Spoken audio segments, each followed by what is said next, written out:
Oo. O kasi ano, Hudyo Hudyo to si Tanong mo yung Emet. Sige, si Emet. Hoju. Hindi nga ako Hoju. Agree ka ba, Ano bro? mo to? Agree ka ba, bro, Emet? Sa Isaiah 43 Isaiah 43 verse 10 at saka Isaiah 44 verse 6. Sinabi ng ating Diyos na makapangyarihan sa lahat na si Yahweh, siya ang Alpha at saka Omega. Agree ka ba, bro, na yung Alpha is tumutukoy sa Creator? Oo. Okay, agree ka. Pag siya ang nagsabi. Kasi sabi ng Diyos yun eh. Oh, Tama. pag si Yahweh nagsabi. So ngayon, bro, ang tanong, bro, agree ka ba, bro, na itong Yahweh na ito ay tanging Yahweh lamang, wala nang ibang Panginoon labas sa kanya?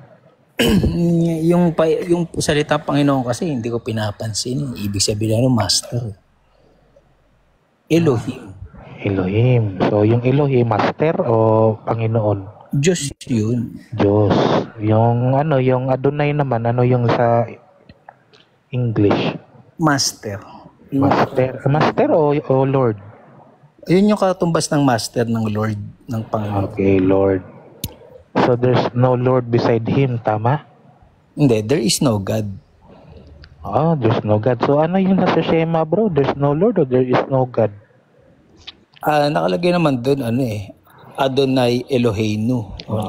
Nakasunod naman yung pagiging Diyos niya. So there's only Lord. There's only one Lord, tama?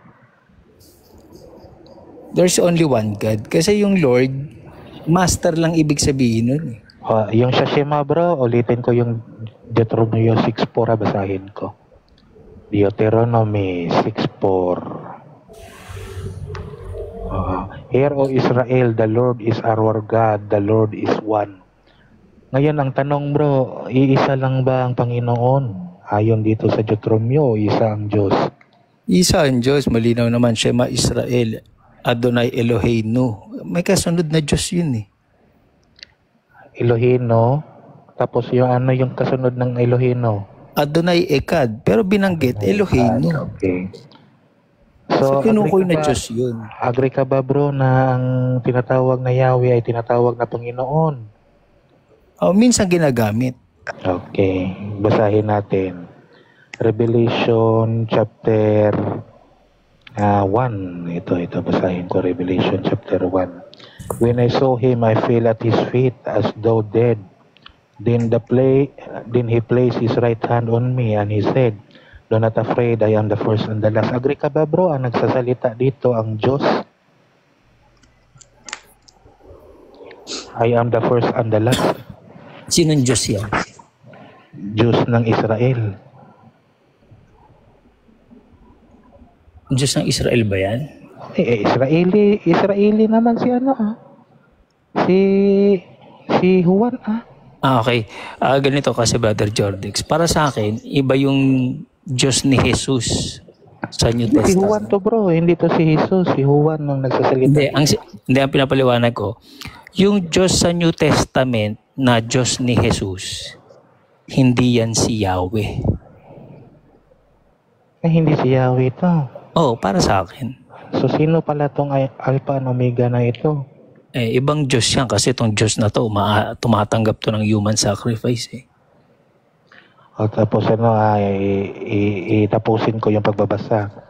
I am the living one, I was dead, and now look at I am alive forever and ever. And hold the keys of the death of Hades, or yung tinatawag nating Sheol. Ngayon ang tanong dito, bro, yung tinatawag nating living one na ito, sa kaninong concept ito? Sa Hudyo or sa mga pagano? Brother Jordan, pag ako tinanong mo, Greco-Roman mindset ang New Testament. I am the living one, ayon sa Isaiah. I am the living one. Pagano ito? Oo, siyempre para sa akin. Ako ang nabubuhay. Oo, yung buong New Testament, iba Diyos niyan. Ibang God niyan, iba yung God ni Jesus dyan. Iba pala yung God ni Jesus dito. Okay, may basahin pa ako dito para Mas maganda, no? Oo. Kumbaga, 'di ba sa merong mga tinatawag na Gnostic Christians, mga Marcionite Christians. So parehas kami.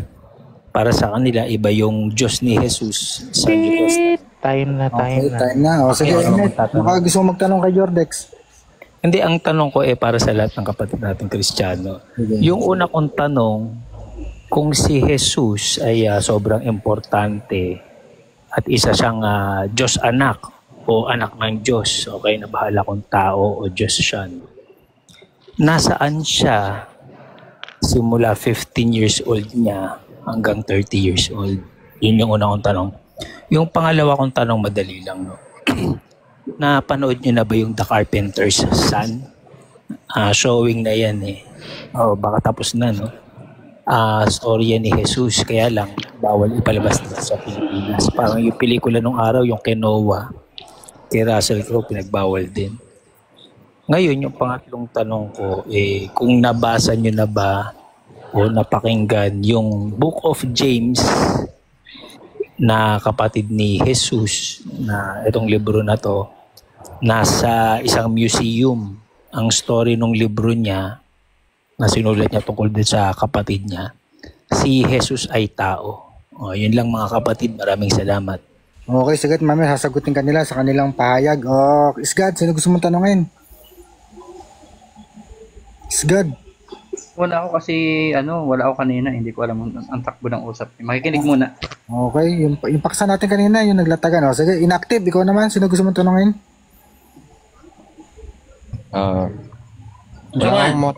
Kung wala na makatanongin, maglatagan na ulit tayo. Sige lang. Sagutin ko lang si Emmett. Okay, sagutin daw si Emmett.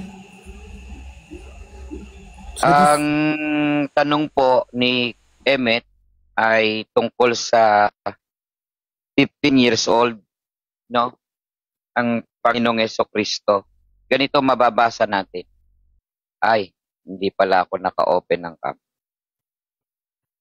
Nang siya'y 12 taon na, dumalos sila sa pista ayon sa kanilang kaugalian. Maliwanag diyan, ang ating Panginoong Jesucristo ay 18 taon.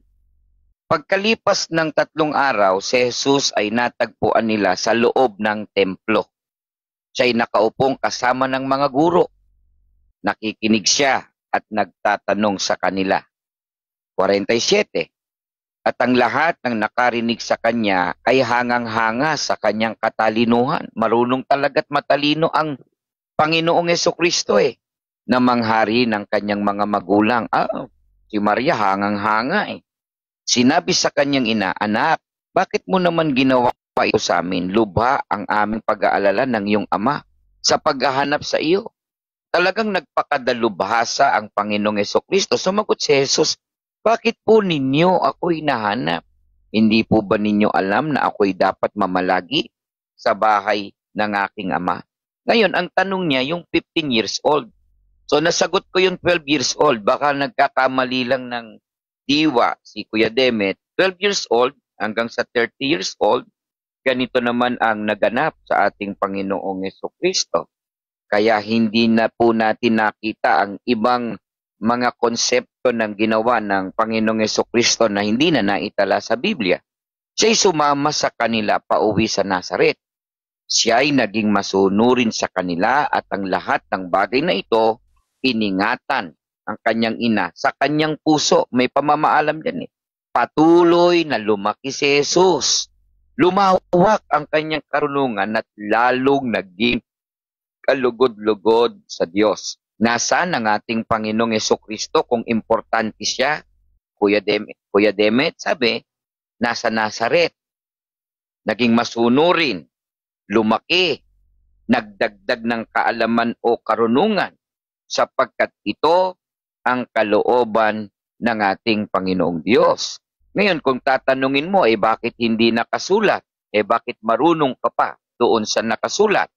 Marami pang himala ang ginawa ni Jesus na nasaksihan ng mga alagad, ngunit hindi nakasulat sa aklat na ito. Ang nakatala rito ay isinulat upang kayo ay sumampalataya na si Jesus ang Kristo ang anak ng Diyos at upang magkaroon kayo ng buhay sa pamamagitan niya.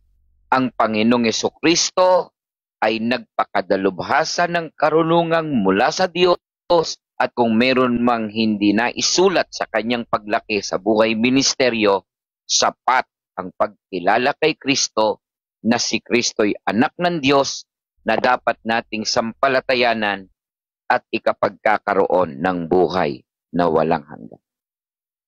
Sana nasagot ko, Emmet.